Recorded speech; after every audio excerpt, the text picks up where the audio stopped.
Hello, everybody, and welcome to a very special episode 10 of BBC News on BBC Radio. My name is Vac Mickelson, and I am joined with the one and only King George the Ninth. Say hello, George.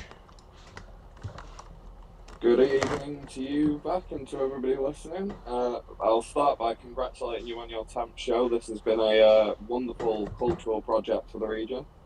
Oh yeah, it's been a lot of fun.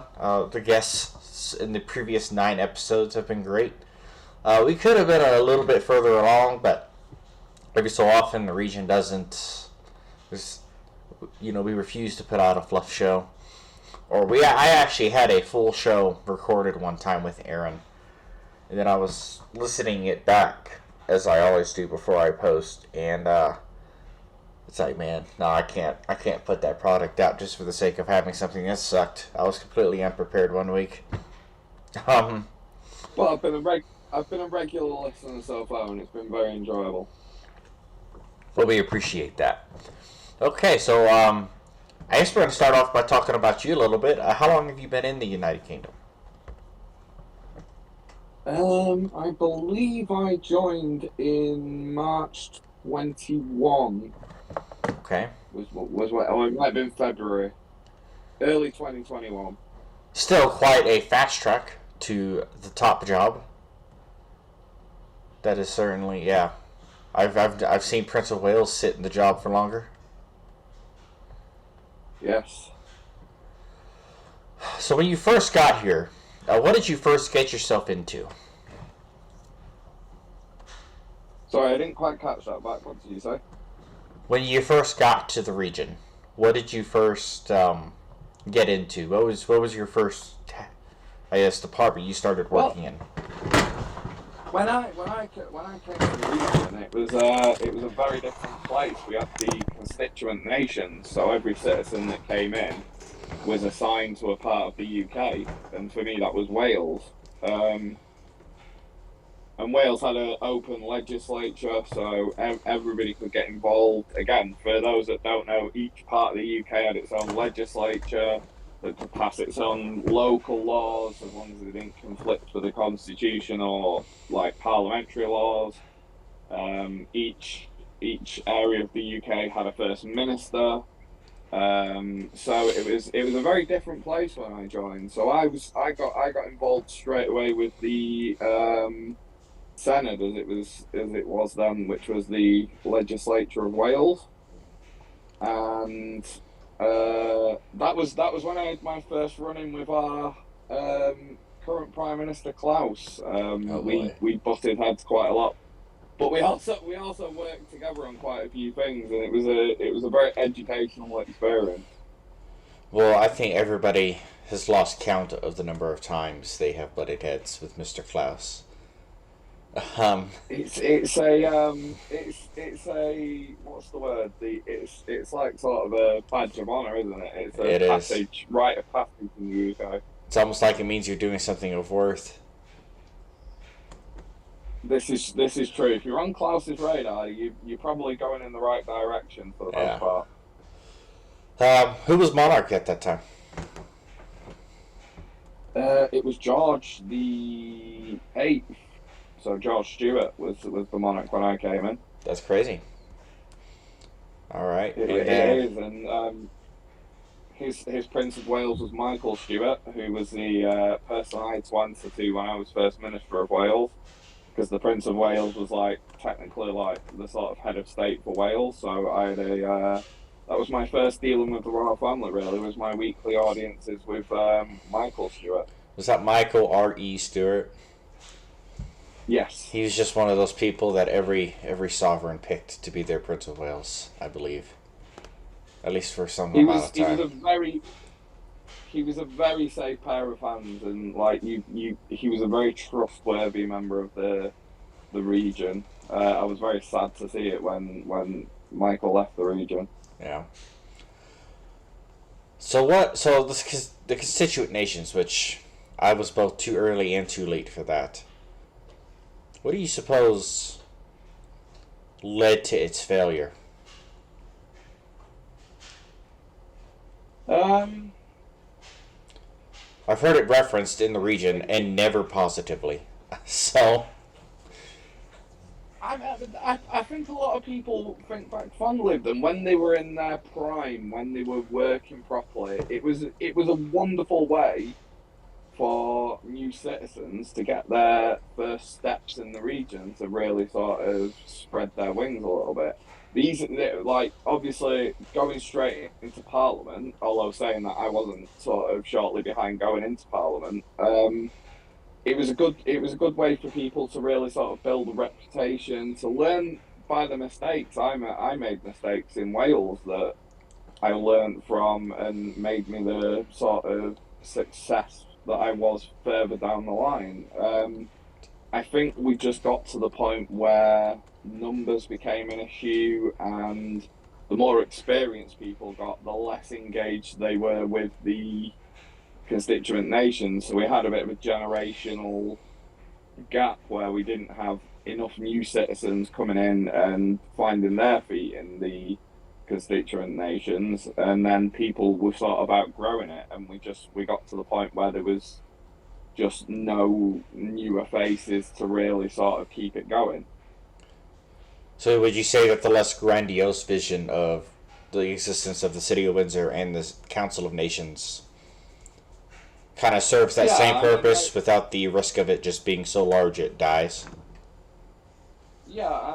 they are sort of, say, evolutions of it, but I would say that in one respect they're a step backwards. But they are like the sort of the modern equivalent.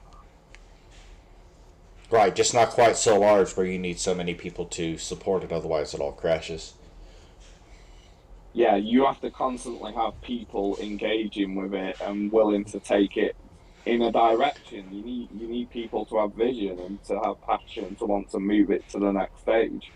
I would say Windsor has definitely. I think it's safe to say Windsor has probably exceeded expectations. When it formed, I think some people just expected it to fail in 6 months, like Ireland did. When Yeah, I mean, Windsor's done very well, especially when you look back at the other constituent nations like Northern Ireland, which didn't really get off the ground, and before that, New England, which always has been a massive bugbear of mine because it didn't make any sense in the grand scheme of the region. I'm sure the actual Englishmen in the region really hated that. That was during my time away from the region, and if I'd have been here, I would have been very staunchly against it. Yes, okay. So, a topic near and dear to my heart is the economy. Um, was it already in place when you got here? Yes, very much so, because I think some of my most dramatic moments in NSUK politics have involved the economy. Yeah, yeah, I've built. I can definitely see that. I've built an entire reputation off of it. But just looking back at past budgets, and just even looking back at Oscar, or looking back at just through the Treasury's office, etc. Through all the different things that I have to look at every day or every month, especially the tax sheet. The economy has certainly evolved. So within up into our listeners, this is not going to be as politically a spicy show as if maybe I had one of the other guests like Klaus on. So within the confines of your office, um, can you I mean, what would you say? How has it evolved? Um, how is it now compared to whenever you first began interacting with it? And I do you think it's Sorry. well? I won't ask that third question. That would require more of a political opinion. I I mean, in one respect, the economy has evolved, and that is simply because I think more people care about it than have done in the past. The problem we've always had in NSUK is that it's difficult to make money really mean things because we we don't need it to exist. We don't. You can have a life in NSUK without money. So it really, in one respect, doesn't bring too much to the table. But on the other respect, I've always been a massive proponent of the economy because I think it adds a sense of realism to the region, and that's something that we've always looked for. One of our biggest selling points, what brings so many people to us and keeps them, is our simulation aspect. The fact that we replicate real life institutions. My eyes lit up the first day I came on the forum with when I saw that we had our own House of Commons and we had our own palace and we had our own treasury. That's what hooked me in and hooks a lot of people in, and I think in that respect the economy does a really good job, and that's how it's grown. More people are engaged with it and the way it works and debating economic policy, and I think there's ever more room for that to grow. From where it's changed when I first engaged with it, I think it has become a much more serious focal point of governments. Whereas when I first joined, I think government stayed a lot away from the economy, and it was very much sort of more of a fun aspect between citizens rather than a massive area of policy for governments. I think that changed when the Royal Bank almost went bankrupt under. Did it really? I think it was Owen's first premiership. It might have been a bit earlier than that. Did it really almost go bankrupt? We had a moment where the Royal Bank was almost empty, and then there was a huge debate between myself and some other people and Alexis, who was the Chancellor at the time, over what we do. If we're going to take the economy seriously, then the government needs to introduce policy to fix this. If we're not going to take it seriously, the admins can just put another 500,000 in there and we can carry on as if nothing's happening. Oh, I see. It got down to below 70. It got down below. Wow, it got down below £40,000 at one point. Yeah, there was a point when I remember, because I was the Shadow Chancellor at the time. That was during the doomed Shadow Cabinet sort of chapter. That I did the maths, and the Royal Bank literally did not have enough money to pay salaries and pay all its commitments the next month. There was not enough money there. Wow. That's crazy. But, I mean, now the government, I would say, hyper-focuses now, especially with the Treasury Reform Act, Amendment 5, which has made it so that every Prime Minister has to introduce a budget. And so they all, before, right, they could avoid that fight, right, because there was a budget passed a month before and they're good. They don't have to worry about it. They just got to process taxes. But now, like Klaus, he served last term during the Sebastian premiership as my chief secretary, but even for somebody who's been around as long as him, he's not, I guess, maybe as interested in economic policy as others. Like Christoph was very interested. Yeah, you've had two types of people in NSUK. You have those that really could carry on without the economy there and it would make no difference to their lives, and then there are those that are very engaged with the economy and it brings a lot of joy to them, and that's why it's a valuable tool for us, because I do think there is a significant portion of the population that the economy adds a lot of value to their experience here. And to Klaus's credit, though, so obviously there's a few jobs in the region that are fairly specialized, right? The Home Office tends to be a big job. Chief of the General Staff is specialized. Well, the Treasury is very specialized. And he was considering Gloriana for culture.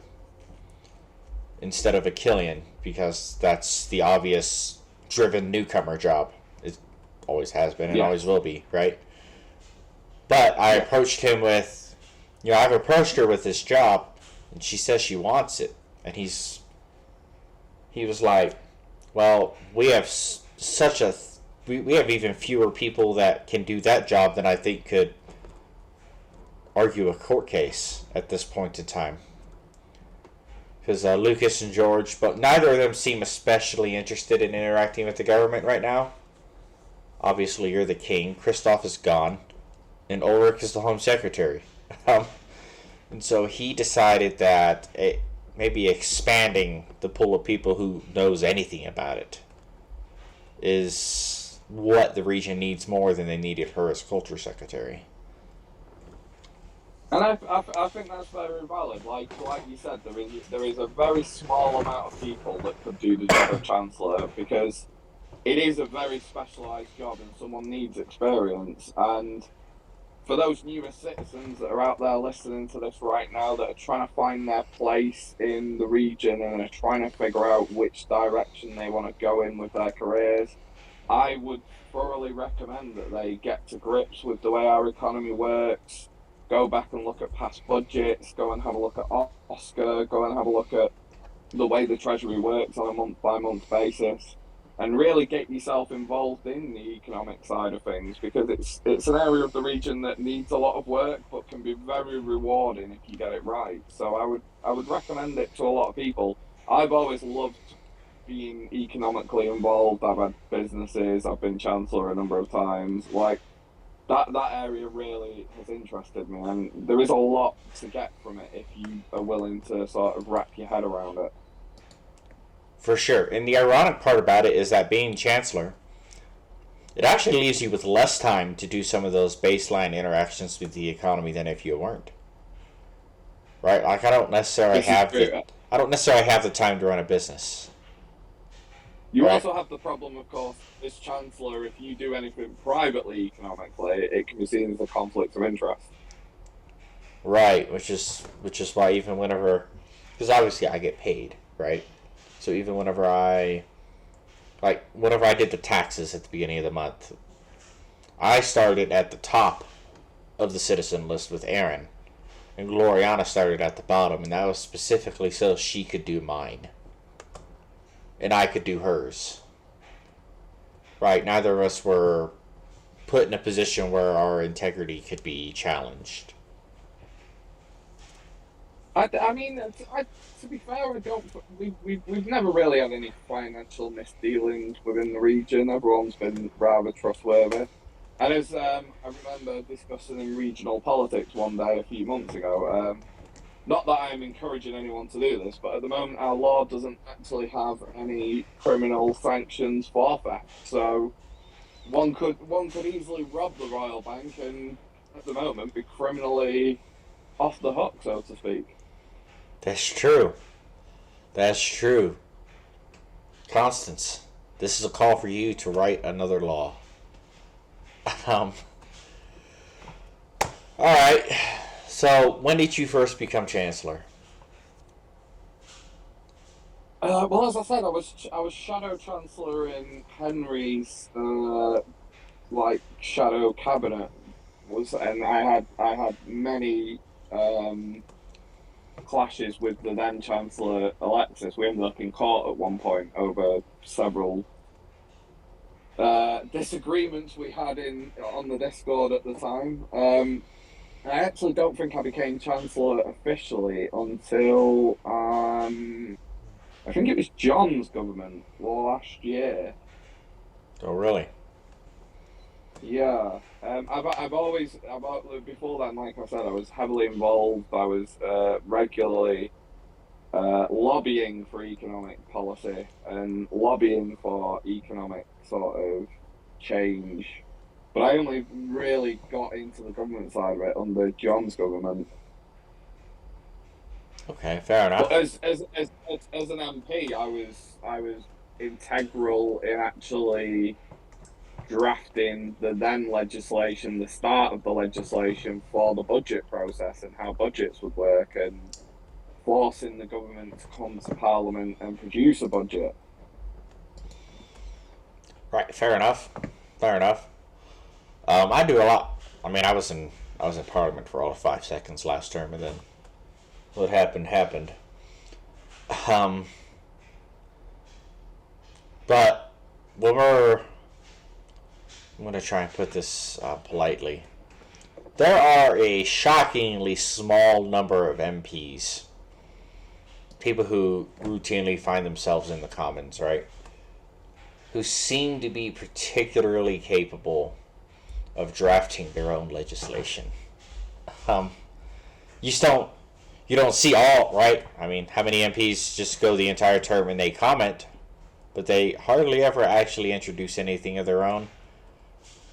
And so even when I guess I'm a more politically active chancellor as far as bending the TRA to what my vision is than I think a lot of past chancellors have been and what any MP would dream of doing.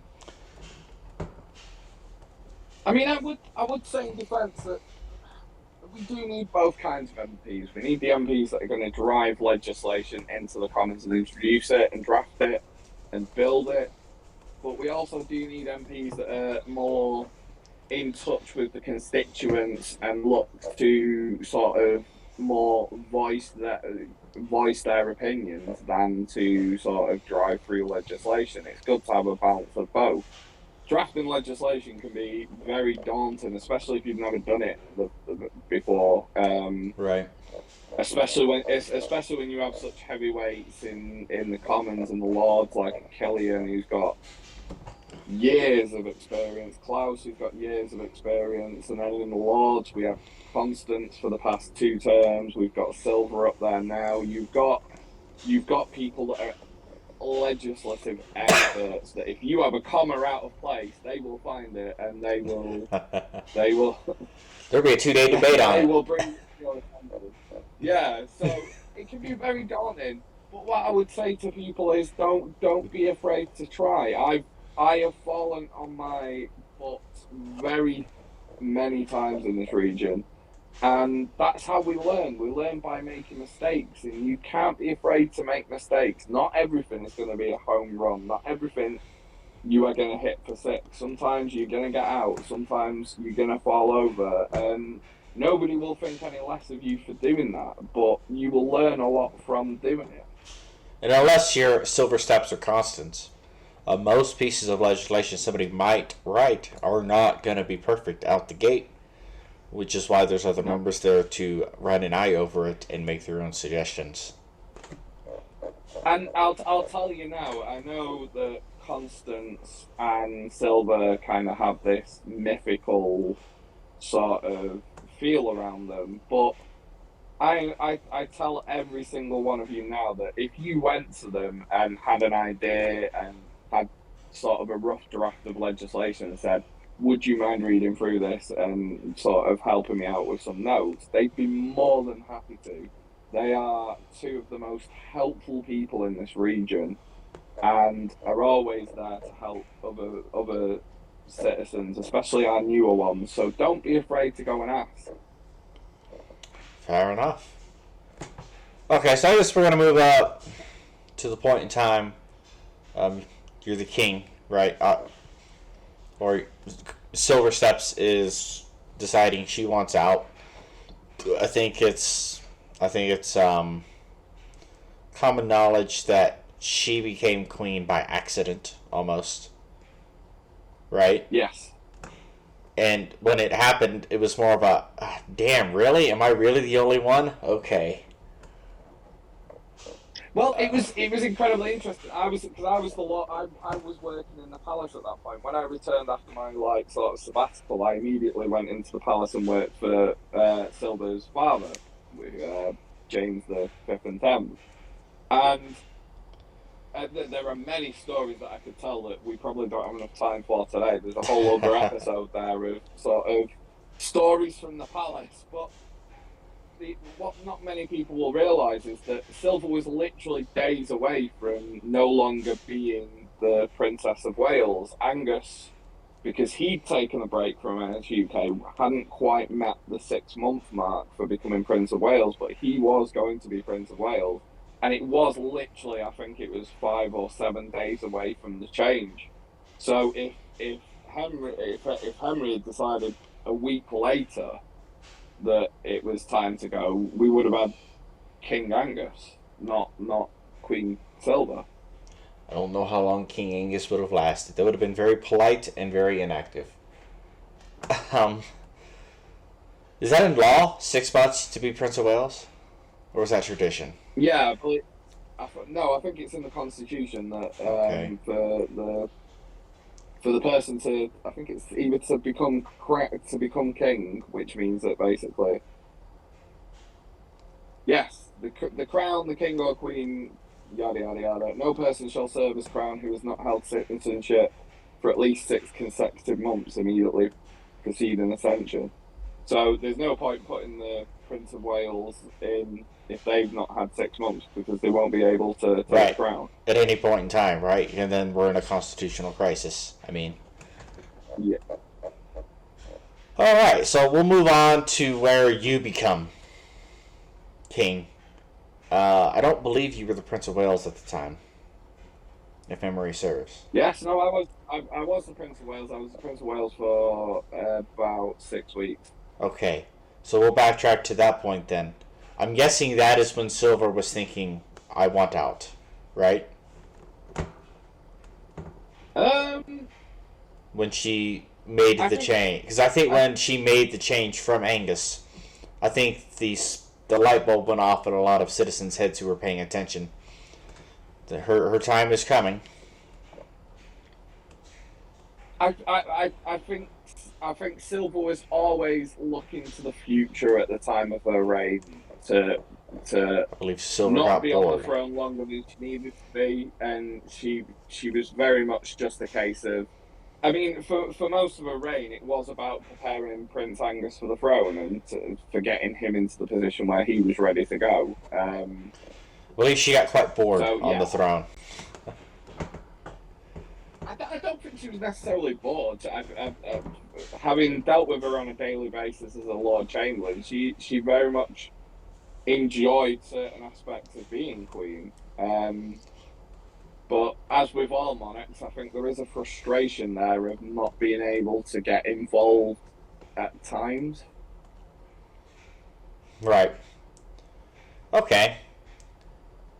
Interesting. Very interesting. So how did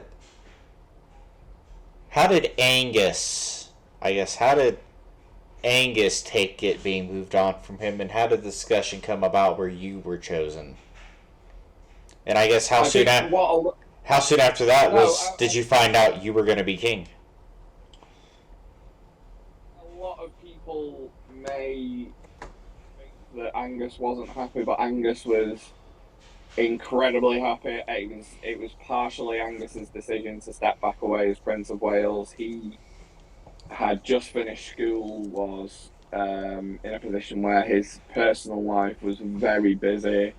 He, in the sense that Angus always knows his duty to the region, and knew that he didn't have the time to give the region what it needed as king or as Prince of Wales. So he was incredibly supportive. Me and him have always been very, very close since the days of my first political campaign, when I stood against him to try and take his seat in the Commons.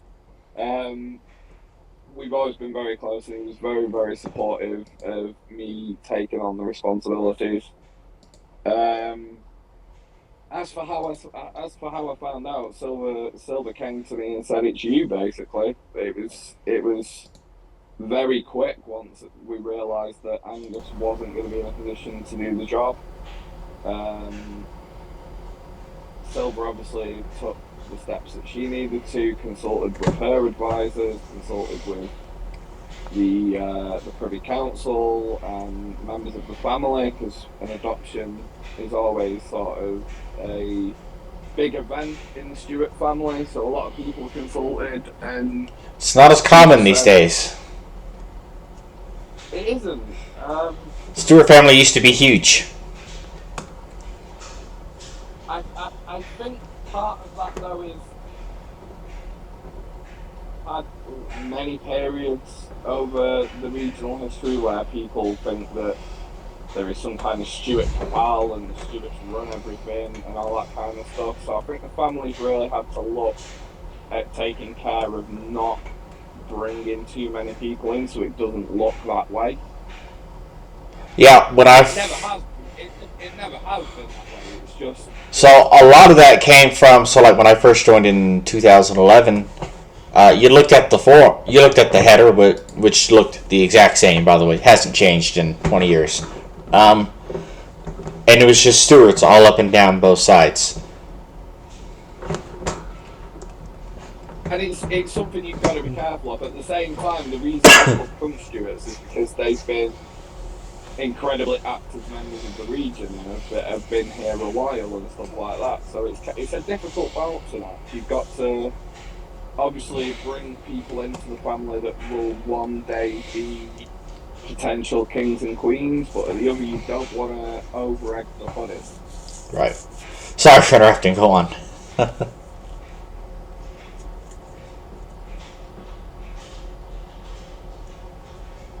Or okay. Right. So I guess we'll move on to an appointment that you have to make every 70 days of the Lords. What is your method? Do you eventually intend to get around to all of your nobles? Is there a method for how you choose somebody? How do you go about that? So I think every monarch has a slightly different way of going about it. In recent sort of months and recent sessions of Parliament, there's been a method of trying to get a sort of very senior, very experienced lords and a very neutral lords. It's not always been that way. When I first became king, I kept with that mainly because obviously while I was learning sort of the ropes of being sovereign, I didn't really want to sort of upend the apple cart by sort of making too many changes with the style that the Lords was with. For this term, I wanted to bring a bit more politicisation back to the Lords. So my aim was to bring in representation from the two biggest parties in the region, which at the moment is Sinn Féin and Labco. So that's why there's one Sinn Féin Lord and one Labco Lord and an independent Lord. The one to keep them in line.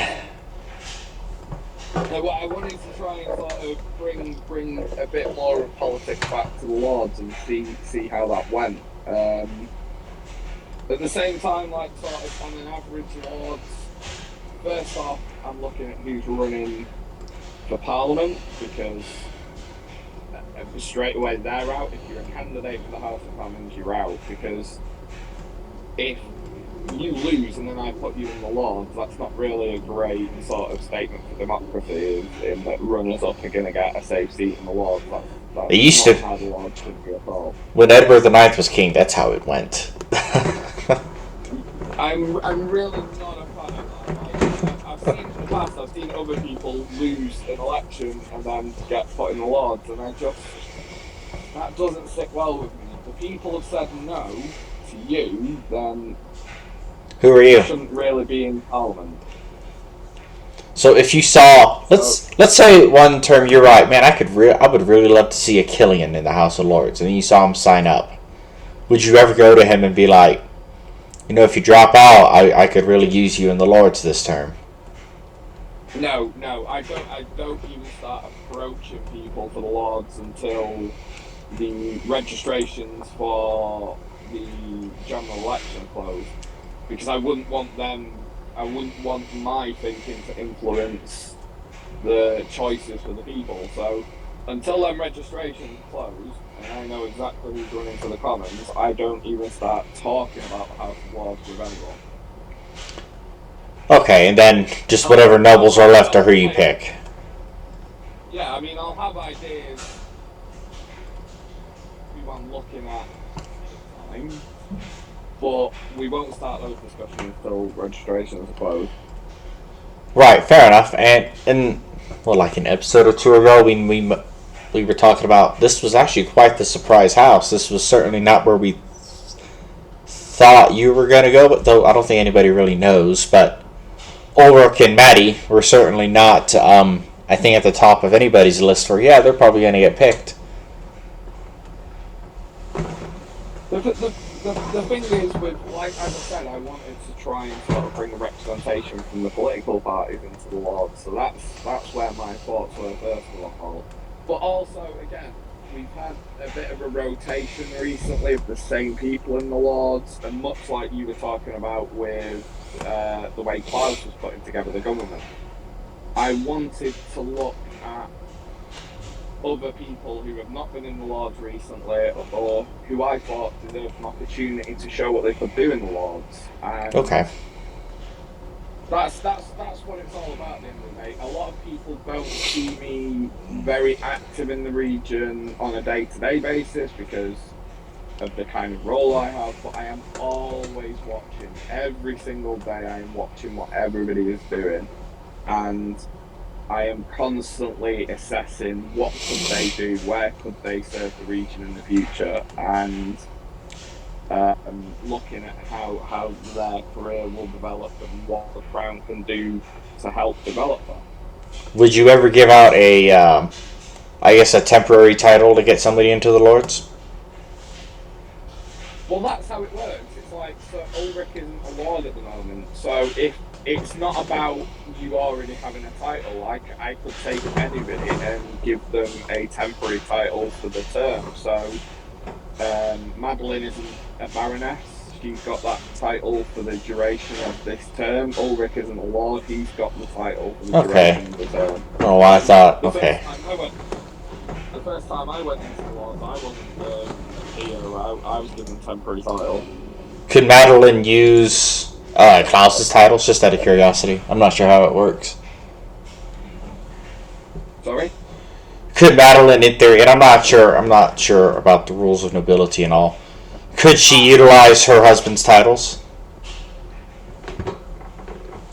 Him being a Marquess? I'm getting very sort of bad reception. Can you just say that one again for me? Sorry. I was saying, so could Madeline, in theory, if she wanted to use Klaus's titles? Not sure what the Orders in Council say on that. I would, from a personal point of view, I would sort of advise against it, just because I think we should only really use the titles that we ourselves earn, rather than that sort of by association. I'm not sure what the Orders in Council actually say at the moment, but the Privy Council are going to be meeting soon to give a review of the Orders in Council, so they're the rules that govern honours and stuff like that. We are actually going to meet and discuss them in the coming weeks. Oh yeah, you're about to have to do your first holiday honours list, aren't you? Yes, we've got the Founders list. The Founders Day honours list will be coming up soon. And do you do another one for Christmas? Or New Year? Yes, we will do. So there'll be one for Founders Day, and then there'll be one for New Year's. Okay, interesting. And let me see. All right, so actually, one more interesting question. How long do you suppose you'll keep yourself out of the political mix and stick on the throne? The question on everybody's mind. I honestly don't know. I'm really enjoying not being politically involved at the moment. I am enjoying truly being independent and being outside of that, and just being able to watch and to sort of see how things develop without me being involved. It's refreshing, it really is. But I think every sovereign that I have spoken to, like Aki, Constance, Silver, George, have all said the same thing, and I've seen it in my time working in the palace. Eventually, every sovereign gets the itch, and every sovereign sort of gets itchy feet and wants to get back involved and starts to look at the time. I'm not there yet. I have no plans for how long this reign will last. It may end at the end of this year. It may end after a jubilee. Who knows? Right now I'm enjoying it, and as long as the people are happy for me to serve them as their king, I am happy to continue. Fair enough. Speaking about that, though, your Prince of Wales continues to be referred to as an interim. Is that still the intention, that he is temporary? How active is the search, or is there a possibility that he becomes the permanent Prince of Wales? John is still very much the interim, and I will once again thank him for agreeing to do that, because it's a thankless task sometimes being the Prince of Wales. I am, again, like I said earlier on, constantly watching every citizen and constantly evaluating what they could possibly do in the future. So in terms of the search is constantly ongoing. And I'm always sort of reviewing possibilities for the future. I have not appointed a permanent Prince of Wales yet, or Princess of Wales, because we are still quite early on in my reign, and I don't want to restrict anybody to such a restrictive post, because the Prince of Wales is a very restrictive post. You're not active in the day-to-day workings of the region. You don't really have any duties to perform. You don't have sort of a regular job in the region, but yet you can't get involved in a lot of things, and I don't want to tie somebody down into that. I know in the past we've had quite sort of long terms of people being Prince of Wales, but I don't want to restrict someone for such a long period of time. So John is happy to be the interim for now. I'm not in a position where I'm sort of considering ending my reign yet, so I'm constantly evaluating, but I don't want to restrict anyone just yet. So who knows what the future will hold, but John's more than happy to carry on in his role. He's doing a great job, and who knows, maybe we'll see the pitter-patter of tiny royal feet as I adopt a son or daughter and they become the Prince or Princess of Wales. Fair enough.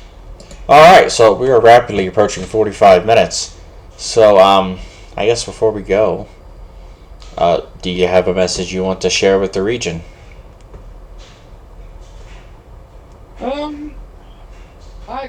Just that I am incredibly excited to see this new wave of citizens coming in that are just starting out their careers in MSUK, the likes of Cody, Gloriana, Jacob's still relatively new, so Jacob.